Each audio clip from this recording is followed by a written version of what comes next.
نبی رحمت صلی اللہ تعالی علیہ وسلم نے مولا علی شیر خدا اور حضرت عمر فاروق بندے بھی حضور نے وہ چنے جو سرخیل ہیں دونوں، مولا علی فاروق اعظم امیر المومنین دونوں کو بلایا اور بلا کے فرمایا یہ میرا جبہ لے جاؤ اور میرے بعد میرے وصال کے بعد وہاں جانا کرن میں تمہیں اویس ملے گا، اسے میرا جبہ دینا۔ اور دیکھو کیا خوبصورتی ہے لفظوں میں، یہ بات ان کی شان کو کہاں سے کہاں لے گئی۔ محبوب فرمانے لگے اسے کہنا میری امت کی بخشش کی دعا کرے، اسے کہنا میری امت کی بخشش کی۔ حضرت علی المرتضیٰ کا رتبہ بھی ان سے زیادہ ہے، جناب عمر کا رتبہ بھی، اس کا مطلب ہے بڑا بھی چھوٹے سے کبھی کبھی دعا کے لیے کہہ سکتا ہے کہ یار میرے لیے دعا کر دینا۔ نبی کریم علیہ السلام نے جبہ دیا، جبہ دے کے بھیجا۔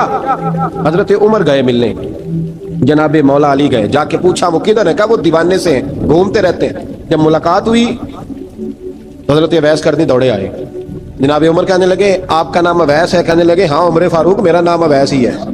پھر آگے بڑھ کے کہنے لگے علی آپ کی طبیعت مبارک ایسی ہے؟ پھر وہ جبہ وصول کیا، کہا محبوب نے کہا تھا امت کے لیے دعا کرنا، تو حضرت اویس نے فوراً سر سجدے میں رکھ دیا۔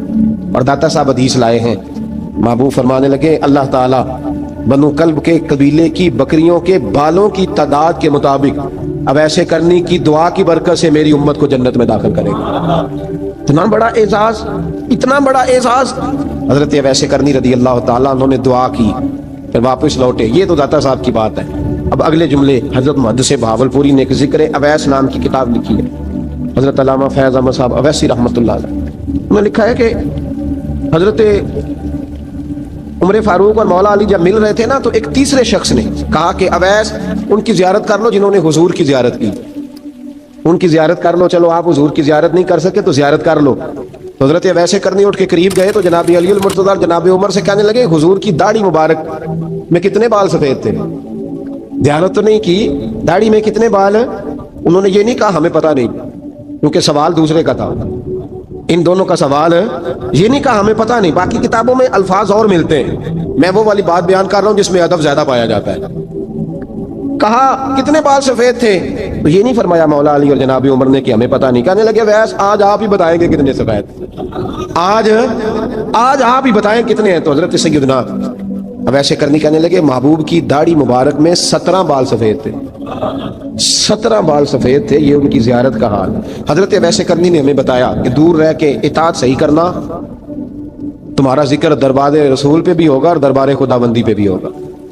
حضرت حرم بن حیان رحمت اللہ تعالیٰ علیہ فرماتے ہیں میں حضرت اویس کرنی کو ڈھونڈنے چل پڑا، ڈھونڈنے بھی اسے نکلا جسے کسی نے نہیں ڈھونڈا اور جو کبھی کسی کو نہیں ملے۔ حضرت اویس کرنی، یہ فکرہ کسی درویش نے نا حضرت اویس کرنی کے لیے کہا، یہ فکرہ پورا فٹ انہیں پہ آتا ہے، اسی کسی دے کچھ نہیں جلگ دے نہ کوئی ساڈا دردی، کوئی جرانہ نہیں، کوئی دوستانہ نہیں۔ حضرت اویس کرنی کا مزار بھی کنفرم نہیں کہ کدھر ہے، بس اسی کسی دے کچھ نہیں لگ دے، کیا ضرورت ہے، بس ٹھیک ہے۔ اپنا جو ہے انداز سارے زمانے سے علیحدہ کر کے رکھا انہوں نے، علیحدہ الگ تھلگ۔ حضرت خواجہ اویس کرنی کو ڈھونڈتے ڈھونڈتے کہتے ہیں میں گیا کرن گیا، حرم بھی نہیں، یہ داتا صاحب نے اس کو لکھا ہے، فرماتے ہیں میں گیا تو مجھے لوگوں نے کہا وہ تو حج کرنے چلے گئے۔ کہتے ہیں جب میں مکے گیا تو میں نے لوگوں سے پوچھا اویس کرنی آئے تھے؟ کہنے لگے ہم تو نہیں جانتے۔